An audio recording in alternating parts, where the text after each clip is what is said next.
C'est décidé, je vais visiter le Monténégro et spécialement le parc national du Durmitor.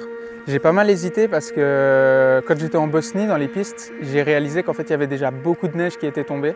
Et je suis d'ailleurs revenu en Croatie après parce que la majorité des pistes que je voulais faire dans les montagnes avaient déjà été condamnées parce qu'il y avait trop de neige. Ça va être une sacrée aventure, parce que le Durmitor c'est assez haut, je pense que la majorité des routes est au-dessus de 1500 mètres. Il y aura pas mal de neige et il va faire très froid, mais j'ai quand même décidé d'y aller parce que j'ai pris tous les habits chauds qu'il fallait. Je pense que ma voiture elle est capable d'affronter pas mal de neige. J'avais vraiment envie, je me réjouissais de voir ce parc naturel. Donc je ne vais pas trop traîner non plus, je vais peut-être faire une journée dans le parc naturel. Ensuite je vais descendre sur l'Albanie, peut-être aller à Tès, où là aussi il y a beaucoup de neige, c'est assez en altitude. Je pense que ça va être magnifique. Et ensuite je vais descendre sur la Grèce, parce qu'il va quand même falloir profiter des beaux jours. Et je pense que la neige et le froid j'en aurai assez. Donc avant ça, c'est l'heure pour un petit café.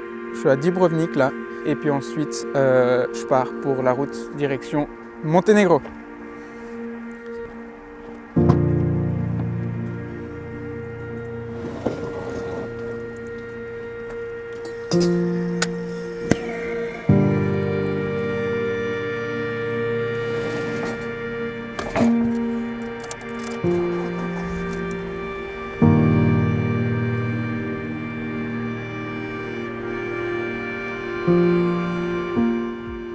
Je roule quelques kilomètres jusqu'à la frontière du Monténégro.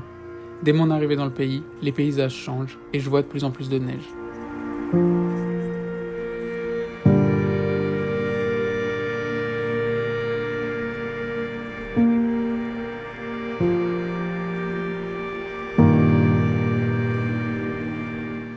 J'emprunte quelques routes bien escarpées à travers la montagne pour rejoindre le parc national du Durmitor.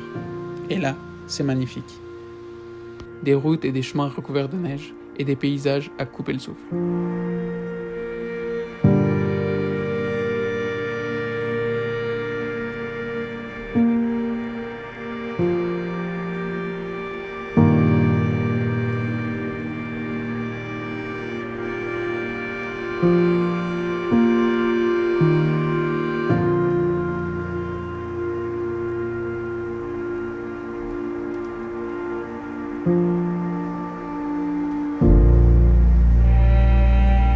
À travers ce parc naturel, il y a deux routes qui permettent de le visiter.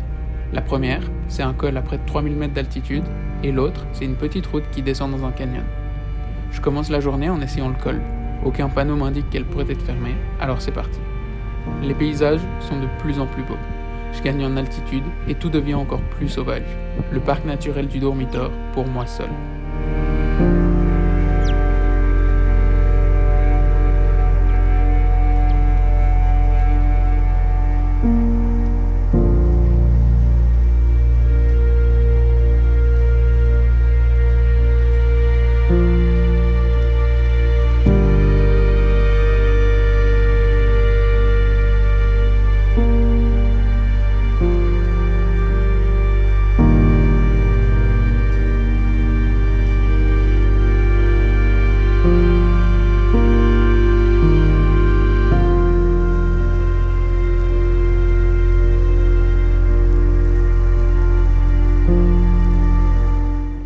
Là, on n'entend rien à ce que je dis. Alors en gros, à moins de 100 mètres de l'arrivée au col, le vent a amené plusieurs mètres de neige sur la route, ce qui m'empêche évidemment de continuer. Dommage, je dois faire demi-tour, revenir d'où je suis parti et essayer de passer la deuxième route du parc à travers le canyon.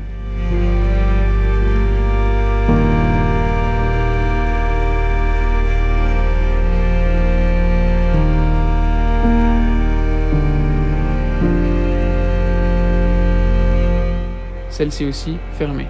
Impossible de traverser le parc en descendant dans le canyon. Alors je profite de la vue depuis le haut du canyon et j'accepte qu'il faudrait revenir plus tôt dans l'année pour découvrir complètement ce coin magique du Monténégro.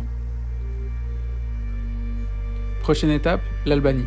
Alors je roule un peu durant la soirée, profite d'un dernier magnifique coucher de soleil au Monténégro et arrive le lendemain en Albanie. Un pays qui a été tout particulier pour moi durant ce voyage.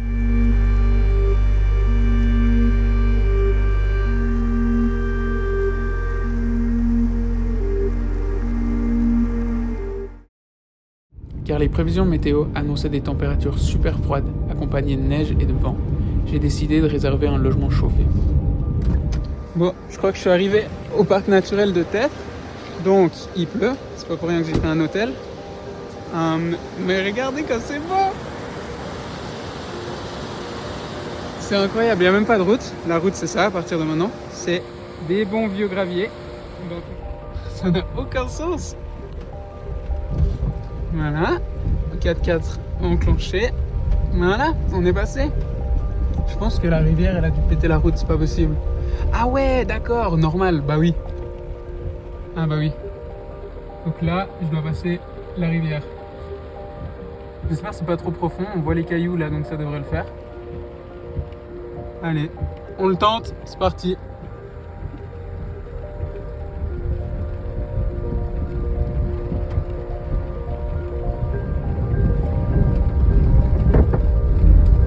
Ok, on a tout qui clignote, mais on est passé. Bon, alors ça c'est la guest house que j'ai réservée. Mais il n'y a aucune lumière. Alors j'espère que... Parce que j'ai quand même reçu la confirmation. Donc j'espère qu'il y a quelqu'un et qu'ils peuvent m'accueillir.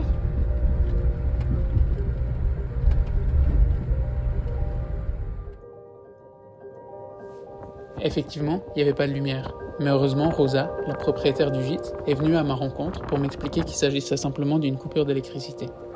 Elle m'encourage à venir me réfugier à l'intérieur où un feu est allumé. Éclairé à la bougie, je fais la connaissance des quelques autres personnes présentes dans cet endroit. Plus qu'une auberge, cet endroit me fait beaucoup penser à un refuge de montagne, semblable à ceux qu'on a en Suisse. Pas d'électricité, chauffé au bois, et on utilise une bonbonne de gaz pour faire la cuisine.